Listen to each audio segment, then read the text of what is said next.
오늘 우리는 사도행전 8장 1절부터 8절 말씀을 통해서 디아스포라 교회라는 제목으로 함께 말씀 듣도록 하겠습니다. 오늘 말씀은 7장의 말씀까지 6장과 7장에 이어졌던 스데반 집사의 죽음 이후에 교회가 어떻게 파송되어지고 교회가 다른 곳으로 흩어졌는지에 대한 내용을 담고 있습니다. 사도행전의 구조의 이야기를 먼저 나눠보면 사도행전 1장 8절의 말씀을 보면 예수님께서 이렇게 명령하십니다. 오직 성령이 너희에게 임하시면 너희가 권능을 받고 예루살렘과 온 유대와 사마리아와 땅끝까지 이르러 내 증인이 되리라 하시니라.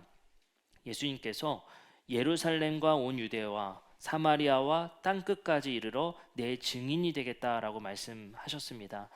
전에 우리가 말씀 나눴다시피 우리가 권능, 능력을 받는다는 것은 넘어설 수 있는 힘을 받는 것이다 라고 말씀을 배웠죠. 그리고 나서 우리가 지역을 예수님께서 말씀하셨는데 예루살렘, 유대, 사마리아, 땅끝 이렇게 말씀하셨습니다. 놀랍게도 사도행전의 구조는 예루살렘에서 전파된 복음이 유대로 사마리아로 그리고 바울에 의해서 땅끝으로 가는 내용으로 구조화되어져 있습니다. 오늘 본문은 예루살렘에 국한되어 있던 복음의 말씀이 이제 유대와 사마리아로 흩어지며 확장되는 얘기의 계기가 바로 스데반 집사의 죽음에 의해서 이루어지는 이야기입니다. 사도행전 8장 1절 오늘 본문 말씀을 보면 이렇게 쓰여 있습니다. 사울은 그가 죽임당함을 마땅히 여기더라. 그 날에 예루살렘에 있는 교회에 큰 박해가 있어 사도 외에는 다 유대와 사마리아 모든 땅으로 흩어지니라 라고 쓰여 있습니다. 유대와 사마리아 모든 땅으로 흩어지기 시작했다는 겁니다. 사실 그 전의 말씀에 보면 2장 46절 성령 강림 이후에 이런 말씀이 있었습니다. 날마다 마음을 같이하여 성전에 모이기를 힘쓰고 집에서 떡을 떼며 기쁨과 순전한 마음으로 음식을 먹고 여기서 중요한 말씀은 성전에 모이기에 힘썼고 집에서 떡의 교제를 했고 기쁨과 순전한 마음으로 음식의 교제를 했다는 거예요. 근데 여기서 중요한 거는 모이기에 힘썼다는 거거든요. 근데 재밌는 건 예수님은 유대와 사마리아와 땅끝으로 이르기를 말씀하셨습니다.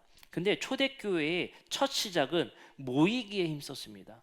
흩어지기에 힘썼던 것이 아니라 모이기에 힘썼다는 거예요. 이거를 긍정 언어로 볼 것이냐 부정 언어로 볼 것이냐는 잘 모르겠어요. 근데 어쨌든 초대교회의 처음 시작은 우리끼리가 강할 수밖에 없었을 것입니다. 왜냐하면 교회의 핍박 시기가 도래하기 전부터 예수를 그리스도로 따른다는 것, 그것은 새로운 정체성을 갖는 것. 다시 말씀드리면 우리가 지난 설교에서도 계속 들었죠. 예수의 이름으로 말한다라는 것은 우리가 주술적 의미로 예수의 이름을 중언부언하는 것이 아니라 예수의 이름 안에 담긴 정체성을 갖는다라는 의미라고 들었습니다. 예수의 정체성을 가졌던 사람들이 로마에 의해서 차별당하고 유대에 의해서 유대인들에게 차별당했던 시기입니다. 그랬던 사람들이 기댈 수 있었던 것은 동족이었을 것입니다. 그것도 예루살렘이었을 것입니다. 그곳이 고향이고 그곳에 성전이 있고 그곳을 떠난다는 것이 상당히 낯설었을 수 있겠다 생각됩니다. 그래서 더 모이기에 힘썼을 것입니다. 왜요? 외롭잖아요. 예. 우리 서로 마음 통하는 사람끼리 모여야죠. 근데 예수님은 분명히 뭐라고 의도하셨죠? 온 유대와 사마리아 땅끝까지 이르러 내 증인이 되어라. 이 말씀을 기억하고 있었는지는 모르겠지만 초대교회는 우선 급한 불부터 껐어야 됩니다. 우리끼리 먼저 모이자. 우리끼리 먼저 함께 하나 되자. 이게 강했었는지 모르겠습니다. 그리고 어떻게 흩어지지? 어떻게 온 땅까지 이르러 우리가 예수의 증인이 되지? 그의 정체성을 가지고 어떻게 땅까지 이르지? 라는 생각을 가졌는지 모르겠지만 어떻게의 물음표가 찍혔을 것입니다. 근데 놀랍게도 그들은 어떻게에 대한 방법을 찾거나 그것을 말하지 않습니다. 이것은 하나님이 흩으십니다. 하나님이 흩으시는데 흩으시는 방법이 놀랍게도 고난과 순교에 의해서 흩어졌다는 거예요. 어쩌면 그것은 저주의 상징이고 부정의 이야기고 어떻게 보면 그것은 아픔의 이야기입니다. 세상의 사람들은 그것을 아픔으로 읽을지 모르겠지만 초대교회는 예수님의 명령이 지켜지는, 예수님의 명령이 이루어지는 사건으로 해석되게 됩니다. 그들의 순교와 핍박에 의해서 모이기에 힘썼던, 우리끼리 어떻게든 이 땅에서 거주해보자라는 생각 속에서 이제 드디어 그들의 순교와 핍박에 의해서 하나님의 흩어짐을 통해서, 하나님의 흩으심을 통해서 그들이 자연히 흩어지더라는 것입니다. 오늘 본문 말씀에 보면 한 가지 특징이 있습니다. 사도행전 8장 1절에 보면 이런 말씀이 있죠. 사울은 그가 죽임당함을 마땅히 여기더라. 그날에 예루살렘에 있는 교회에 큰 박해가 있어 사도 외에는 다 유대와 사마리아 모든 땅으로 흩어지니라. 여기서 흩어지다가 디아스페이로라는 헬라어입니다. 명사용어로는 우리가 잘 알고 있는 디아스포라예요. 이 디아스포라는 우리가 흔히 쓰는 말이죠. 원래 유대인들에게 붙였던, 우리 세계 대전 속에서 흩어진 유대인들에게 붙였던 이야기거든요. 언어거든요. 디아스포라 유대인 이렇게 붙였는데 이제 뭐 디아스포라 코리안, 뭐 디아스포라 흩어져 있는 이민자들에게 이제 디아스포라라는 말을 많이 붙입니다. 어쨌든 그 기원이 사도행전 8장 1절에 모든 땅으로 이제 흩어지기 시작했다는 거예요. 교회가 8장 4절에 또 이 단어가 반복됩니다. 그 흩어진 사람이 두루다니며 복음의 말씀을 전할세. 오늘 본문에는 분명히 의도가 있어요. 흩어졌다라는 겁니다. 흩어졌다. 11장 19절에는 이런 말씀이 쓰여 있습니다. 그때에, 여기 중요합니다. 스데반의 일 때문에, 스데반의 일로 일어난 환란으로 말미암아 흩어진 자들이, 여기도 뭐가 강조돼요? 흩어졌다는 거예요. 근데 그 흩어진 이유가 스데반의 일로 일어난 환란 때문에 흩어지기 시작했다는 겁니다. 흩어진 자들이 베니게와 구브로와 안디옥까지 이르러 유대인에게만 말씀을 전하는데, 어쩌면 그들에게는 아픔이었고 슬픔이었습니다. 하나님은 그 아픔과 슬픔을 사용하셔서 하나님의 의도, 예수님께서 말씀하신 그 명령을 성취하고 계십니다. 자, 그러면 우리는 이 흩어짐에 대해서 오늘 집중해서 말씀을 한번 들어보고자 합니다. 제가 오늘 말씀을 준비하면서 흩어짐 하니까 생각나는 한 이야기가 떠오르게 됩니다. 바로 바벨탑 이야기예요. 바벨탑 이야기를 한번 우리가 다시 한번 읽어보도록 하겠습니다. 창세기 11장 1절부터 9절의 말씀을 제가 읽어드리겠습니다. 온 땅의 언어가 하나요 말이 하나였더라. 이에 그들이 동방으로 옮기다가 시날 평지를 만나 거기에 거류하며 서로 말하되, 자, 벽돌을 만들어 견고히 굽자 하고, 이에 벽돌을 돌을 대신하여 역청으로 진흙을 대신하고, 또 말하되, 자, 성읍과 탑을 건설하여 그 탑 꼭대기를 하늘에 닿게 하여 우리 이름을 내고 온 지면에 흩어짐을 면하자 하였더니, 여호와께서는 사람들이 건설하는 그 성읍과 탑을 보려고 내려오셨더라. 여호와께서 이르시되, 이 무리가 한 족속이요 언어도 하나이므로 이같이 시작하였으니 이후로는 그 하고자 하는 일을 막을 수 없으리로다. 자, 우리가 내려가서 거기서 그들의 언어를 혼잡하게 하여 그들이 서로 알아듣지 못하게 하자 하시고, 여호와께서 거기서 그들을 온 지면에 흩으셨으므로 그들이 그 도시를 건설하기를 그쳤더라. 자, 말씀을 보니까요, 하나님이 바벨탑 사건에서 중요하게 여겼던 게 흩어짐이에요. 흩어짐. 우리가 바벨탑 사건을 읽으면 탑에 집중을 하죠. 그러나 이거를 조금 달리 오늘 말씀의 주제에 흩어짐에 우리가 포커스를 두고 있으니까 바벨탑 사건도 그 흩어짐이라는 주제가 발견될 수 있겠다라는 생각이 들어요. 흩어짐에 대해서 생각하면서 봅시다. 11장 4절의 말씀을 다시 한번 읽어보면 이렇게 써 있습니다. 또 말하되, 자, 성읍과 탑을 건설하여 그 탑 꼭대기를 하늘에 닿게 하여 우리의 이름을 내고 온 지면에 흩어짐을 면하자 하였더라. 자, 바벨탑 사건의 핵심적인 인간의 욕망이 뭐였냐면 흩어짐을 면하자예요. 흩어짐을 면하자. 11장 4절을 세 번역으로 읽어드리면 조금 더 와닿을 수 있겠습니다. 그들이 흩어짐을 면하자라는 것에 어떤 문명이 있는지, 그들이 또 말하였다. 자, 도시를 세우고 그 안에 탑을 쌓고서 탑 꼭대기가 하늘에 닿게 하여 우리의 이름을 날리고 온 땅 위에 흩어지지 않게 하자. 두 가지가 연결되는 것 같아요. 도시 정착 문화와 흩어지지 않자. 그렇죠? 그러면 결국엔 바벨탑 사건에서 비판하는 것은 흩어지지 않으려는 인간의 욕망, 그것을 뭐라고 표현해요? 도시 문명이라고 얘기를 하는 거예요. 그러면 하나님께서는 결국엔 바벨탑에 대해서 징계하시고 언어를 혼잡하게 하는 데 있어서는 탑을 로켓 쌓아서 하늘에 닿게 하자는 욕망도 담아 있을지 모르겠지만 도시 문명의 욕망, 흩어짐을 면하게 하려는 욕망이 그 안에 본문에 있다는 거예요. 또 말씀을 보겠습니다. 8절입니다. 8절을 세 번역으로 읽어드리겠습니다. 8절 세 번역. 주님께서 거기에서 그들을 온 땅으로 흩으셨다. 그래서 그들은 도시 세우는 일을 그만두었다.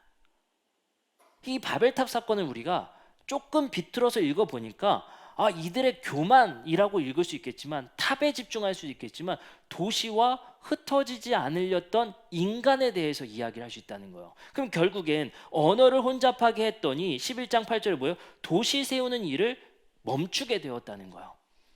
그래서 이 창세기 11장 말씀에서는 도시에 대해서 다소 부정적 입장을 가지고 있습니다.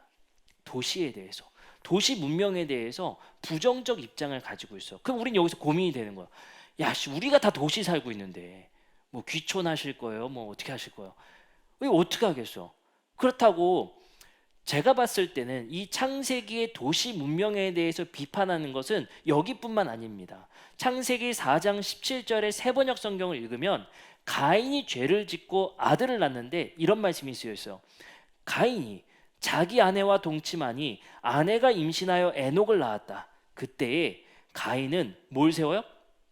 도시를 세우고 그 도시를 자기 아들의 이름을 따서 에녹이라고 하였다.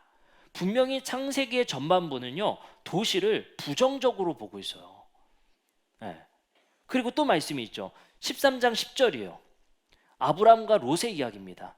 이에 롯이 눈을 들어 요단 지역을 바라본즉 소알까지 온 땅에 물이 넉넉하니 마치 여호와께서 소돔과 고모라를 멸하시기 전이었으므로 여호와의 동산 같고 애굽 땅 같았더라.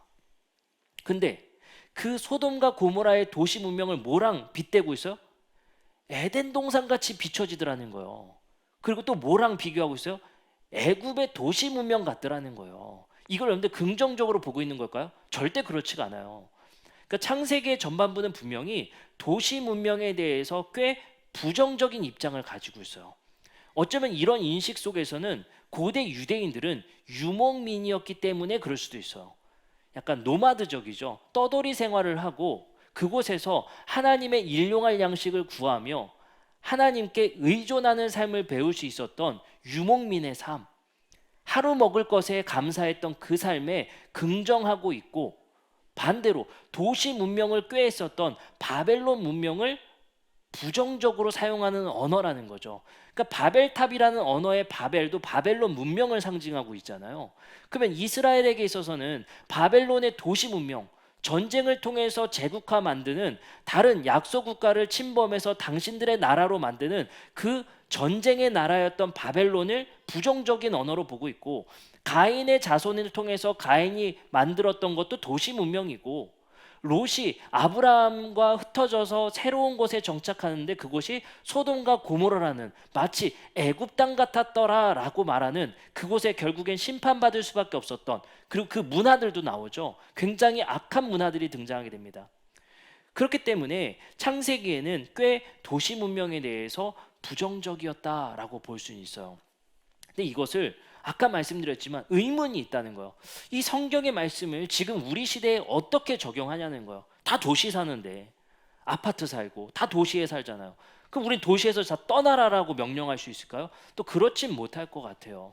이것이 상황적으로 그 당시의 도시의 제국 문화의 상징성이 있다라고 생각할 수밖에 없습니다. 당시의 도시 문명이 바로 굉장히 부정적인 그 사고가 그 안에 있기 때문에 우리는 이 성경에서 그렇게 비춰지고 있다라고 볼 수 있을 것 같아요. 우리가 더 나아가서 살펴봅시다. 근데 오늘 본문에서, 그리고 도시 문명이라는 관점에서 생각해 본다면 한 가지를 더 생각해 볼 수 있습니다. 특징이 뭐였죠? 흩어짐을 면하자라는 겁니다. 사실상 흩어짐에 대해서는 하나님께서는 이런 명령을 통해서 흩어짐에 대해서 이미 하나님은 인간의 본질임을 말씀하십니다. 창세기 1장 28절입니다. 하나님이 그들에게 복을 주시며 하나님이 그들에게 이르시되 생육하고 번성하여 땅에 충만하라. 땅을 정복하라. 바다의 물고기와 하늘의 새와 땅에 움직이는 모든 생물을 다스려라. 여기서 뭐라고요? 생육하고 번성하여 충만하라. 이게 뭐예요? 확장하라는 거거든요. 확장하라. 그리고 나서 노아의 홍수 심판이 있죠. 노아의 홍수 심판 뒤에 노아에게 뭐라고 말씀하시냐면 이렇게 말합니다. 창세기 9장 1절이에요. 하나님이 노아와 그 아들들에게 복을 주시며 그들에게 이르시되 생육하고 번성하여 땅에 충만하라. 이것도 뭐래요? 흩어짐이에요.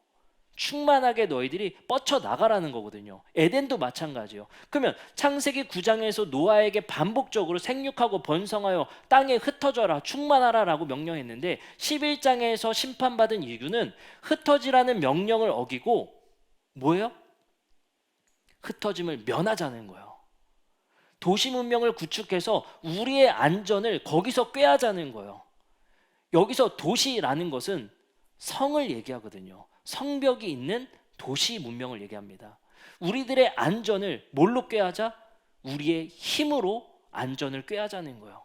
우리가 모여서 하나님 없이도 우리가 안전할 수 있음을 가능케 하자는 거예요.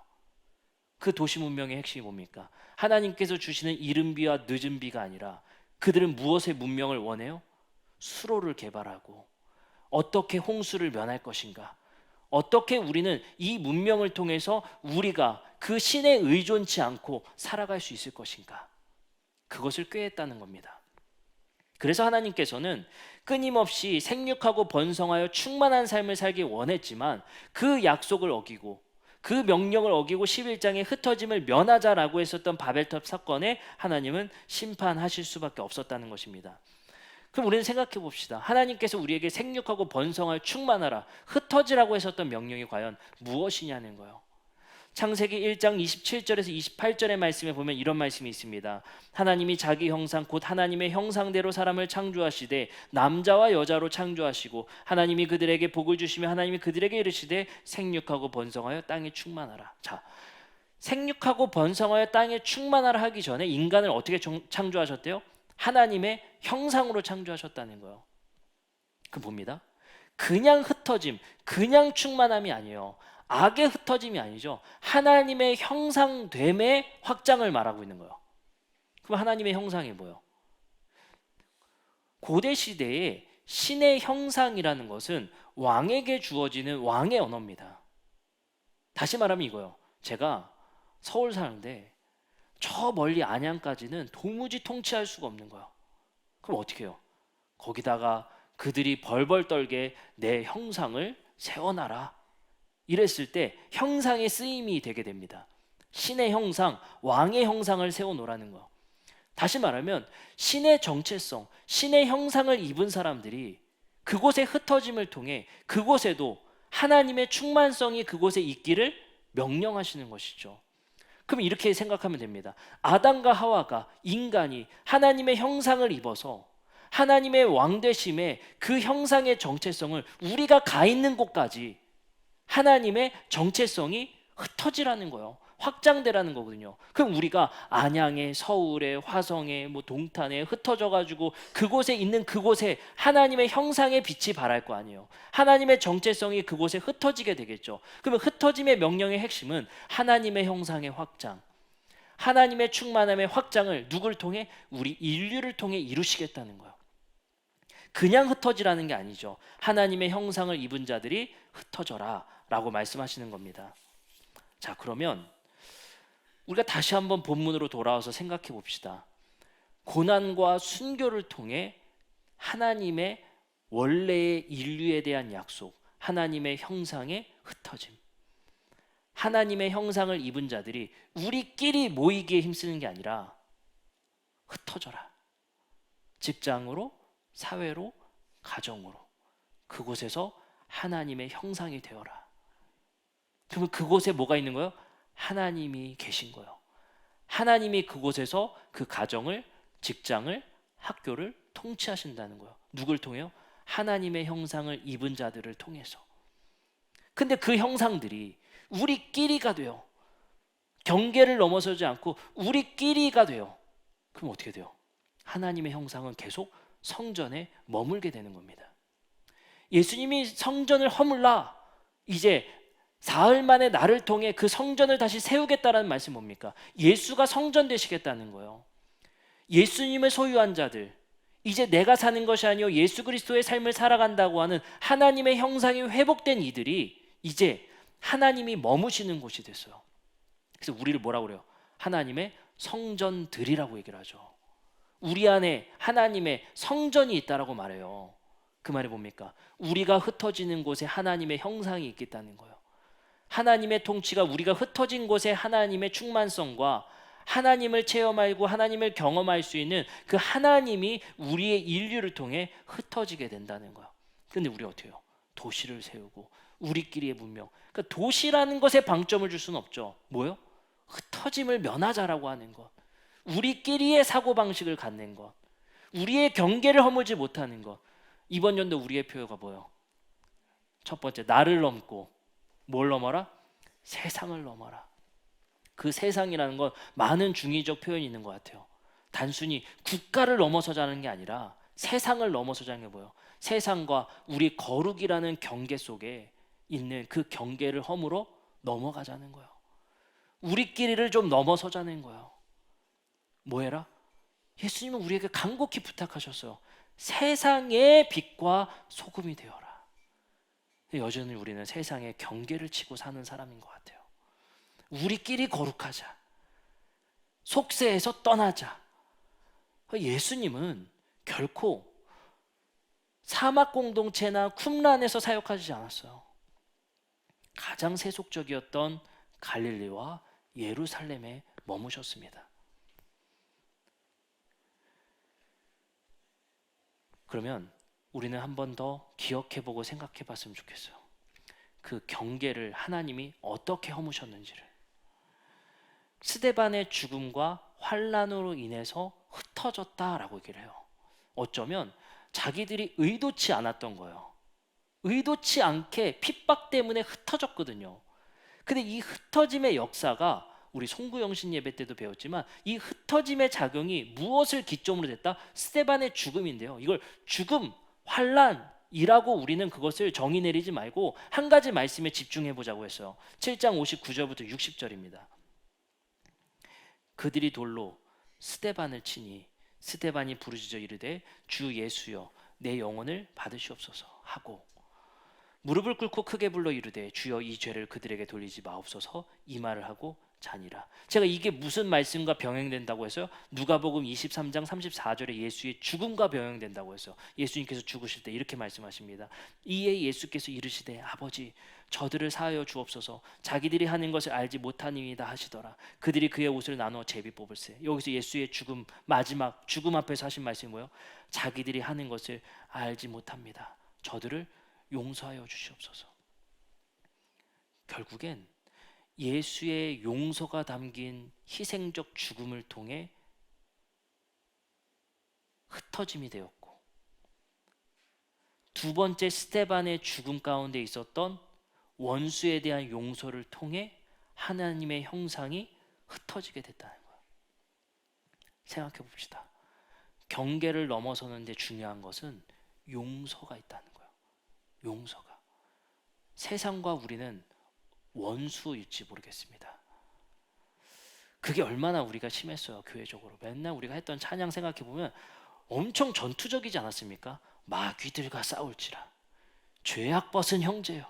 굉장히 좀 전투적이었어요. 그렇죠? 그 싸움의 대상이 도대체 누구냐는 거예요.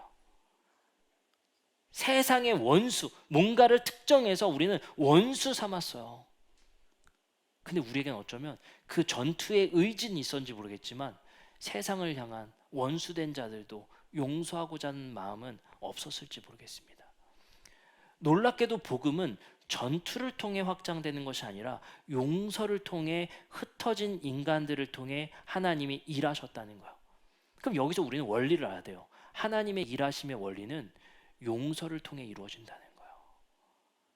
경계를 허물 수 있는 것은 용서를 통해 그 경계가 허물어진다는 겁니다. 두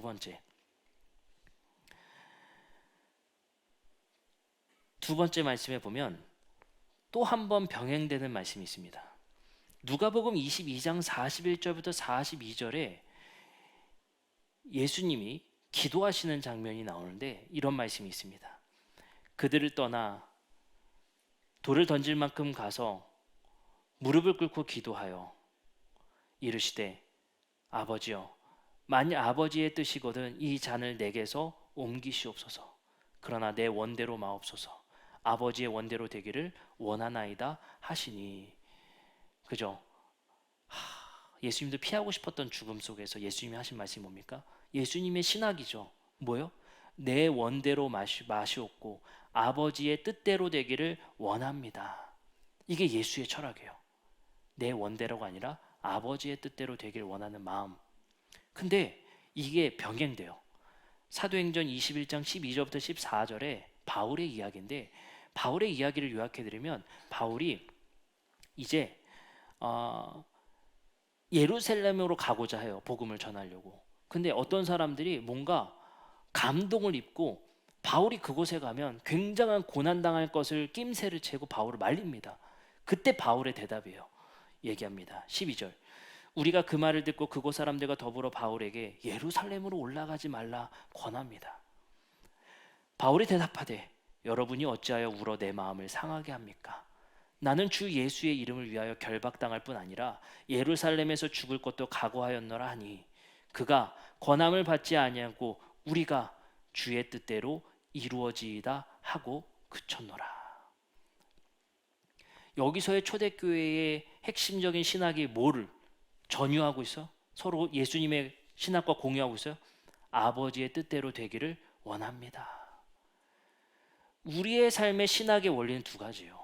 용서와 아버지의 뜻대로 되기를 원하는 것.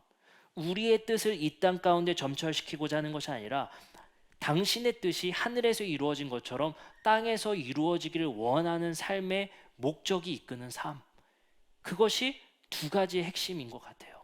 이 두 가지의 핵심을 통해 결국엔 바울이 흩어지는 거죠. 가지 말라가 아니라 결국엔 바울이 그 복음을 들고 예루살렘으로 가게 됩니다. 그리고 스데반의 용서의 죽음을 통해 그 복음이 흩어지게 된다는 거예요. 흩어짐이 하나님께서 흩어짐의 사역을 위해 일하시는 방법의 원리는 두 가지. 용서와 당신의 뜻대로 되기를 원하는 마음. 이 두 가지입니다. 주님께서는 우리에게 세상의 빛과 소금이 되라 말씀하십니다. 그것은 세상으로 가야만 가능한 것입니다. 경계를 허물어 우리가 그곳에 가야만 하는 겁니다.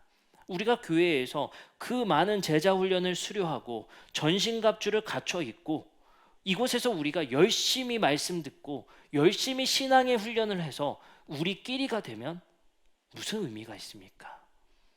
어쩌면 우리가 훈련받는 이유는 경계를 넘어서 그곳에서조차도 우리는 나의 뜻이 아니라 주님의 뜻이 이루어지기는 마음의 정체성을 가지고 살아낼 수 있는가? 그곳에서도 빛이 될 수 있는가? 그곳에서도 소금이 될 수 있는가? 그것을 우리는 가지고 세상의 경계를 넘어서 가야 된다는 거죠. 근데 우리가 가본 있고 무거워 죽겠는데 이 교회에서 우리끼리 그곳에서 있으면 뭐합니까? 생각해 보면요, 그럴 수밖에 없는 이유도 있어요. 일단 언어가 통하죠. 이 신앙의 언어들 아주 잘 통하잖아요. 덜 불편하죠. 그쵸? 또 재밌어요. 이게 생각보다 재밌다니까요. 옛날 교회 이야기하는 게 그 썰 풀다 보면은 뭐 1시간 뚝딱 가죠. 옛날에 그랬는데, 옛날에 우리의 추억이 다 교회에 있어. 그러니까 저도 옛날에 사역했던 청년들 만나면 옛날에 청년부 교회 때 이야기, 우리의 추억과 모든 것을 공유하는 집단이에요. 그냥 우리끼리 모이면 재밌는 얘기 나오죠. 이랬었던 얘기 저랬었던 얘기 나오죠. 그 공유를 할 수 있기 때문에. 그리고 세계관이 같아. 그러니까 우리끼리 모였을 때 그것이 좋을 수밖에 없습니다. 근데 어쩌면 우리도 초대교회 같이 모이기에 힘쓰며 흩어짐을 면하자 생각할지 모르겠습니다. 근데 하나님의 뜻은 우리가 생육하여 번성하여 충만하라, 하나님의 형상을 입은 자들이 그곳에 흩어져서 그곳에 하나님의 뜻대로 사는 삶을 그곳에서 살기를 바라신다는 거예요. 우리가 해야 될 일이 무엇입니까? 우리가 흩어지는 교회가 돼야 돼요. 우리가 흩어진 곳이 교회가 돼야 됩니다. 모이기에 힘써서 신앙의 훈련을 하고 이곳에만 있는 것이 아니라 흩어져 가정으로, 사회로, 학교로 우리가 머무는 곳으로 흩어져 하나님의 형상을 입은 곳에 사람들이 그곳에서 서 있어야 돼요. 그곳에 계셔 주셔야 됩니다. 왜요? 여러분들이 거기서 뭐 하라는 게 아니에요. 있어 달라는 거예요. 여러분들 왕의 형상을 빚어다가 그곳에 딱 세워놓는 거거든요. 그러면 일은 누가요? 하나님이 일하시겠다는 거예요. 여러분들을 통해, 여러분들의 그 존재를 통해 빛과 소금의 역할을 하게 하겠다는 거거든요. 오늘 말씀을 통해 우리는 조금 더 고민되어졌으면 좋겠습니다. 우리끼리의 기독교는 이제 더 이상 그만해야 합니다. 이 교회가 흩어져야 됩니다. 어디로요? 세상으로, 밖으로 나가야 된다는 거예요. 제가 수없이 얘기했죠. 이 말씀을 얼마나 많이 얘기했습니까? 청년들이 고3 졸업하고 저한테 얘기를 많이 한다고 얘기했잖아요. 목사님 기독교 동아리 좀 추천해달라고. 거기까지 가서 기독교 동아리를 하냐? 가서 좀 락 동아리도 하고 뭐 프라모델 동아리도 하고 네가 하고 싶은 것 좀 해 가서. 근데 거기서도 기독교 동아리 가서 거기서 쿵짝쿵짝 재밌는 거예요. 네 교회 얘기, 내 교회 이야기.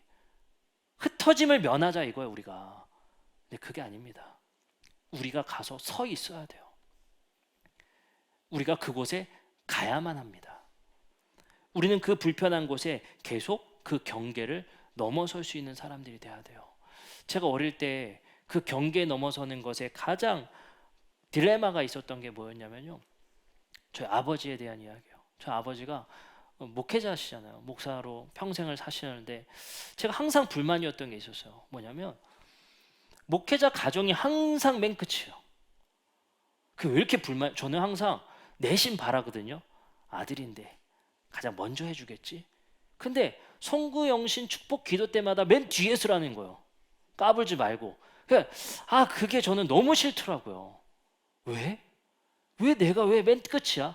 근데 저번 송구영신 예배가 끝나고 저희 하민이가 저한테 고민을 얘기하더라고요. 아빠, 나를 정말 제일 사랑하는 게 맞아? 왜 다른 형아들을 기도해줘? 이러는 거예요. 이 녀석이 딱 그래서 제가 이제 생각을 했죠. 내가 제일 귀여운 거 맞아? 왜 다른 애들도 기도해줘? 이렇게 막 얘기를 하는 거예요. 우리 하민이에게도 그게 경계가 될 것 같아요. 그걸 넘어설 수 있는 거. 그게 저의 경계이기도 하고 그게 우리의 사회적으로 우리가 기대하는 특권 의식들, 우리의 편견들, 우리의 고정관념들, 그것으로 인해서 세상을 차별하고 세상과 경계 짓고 있는 것들, 이것을 넘어서는 것들. 제가 참 마음 아픈 게 있었어요. 우리가 작년에 기억하세요? 근로자의 날 때 제가 했었던 프로젝트를 기억하시는 분 있어요? 우리 배달의 민족, 우리 일하시는 분들을 위해서 조그만하게 우리가 조그만 기프트를 하자, 그거 했었잖아요. 제가 다 들었어요. 그 사람들 다 범죄자들인데 뭐하러 도와주냐? 그 사람들이 오토바이 운전을 어떻게 하는 줄 아냐? 그 사람들 다 딸배라고 부른다 요즘에. 그 사람들 다 자영업자인데 뭐하러 도와주냐? 참 안타까운 게 있어. 그들은 이미 우리의 고정관념 가운데 폭력배요, 깡패요, 고등학교 때 공부 안 했더니요, 불친절한 자요, 그리고 아주 위험하게 운전하는 사람들이요, 우리의 편견에 이미 배달 기사들에 대한 편견이, 고정관념이 딱 자리 박혀 있는 거야. 그들을 왜 도와야 되는데? 자기들이 사고 쳐서 그 인생 사는 거 아니야? 그걸 왜 우리가 불쌍히 여겨줘야 되는데? 그 경계가 우리에게 딱 자리 잡혀 있는 거야. 그래서 제가 참 마음 아팠던 게 뭐냐면요. 제가 아파트에 그 엘리베이터를 딱 타잖아요. 그 우리 아이들이랑 타는데 여러분들도 자주 마주치시죠? 엘리베이터에서. 마주치면 저희 아이들에게 얼마나 따뜻하게 인사를 해주나 몰라요. 그래서 제 마음이 너무 죄송한 거예요.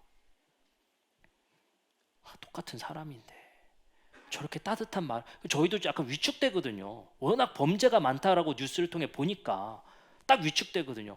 근데 저희 아이들한테 앉아서 막 이렇게 막 재밌게 해주려고 하는데 저는 제 마음 안에 너무 미안한 마음이 들더라고요.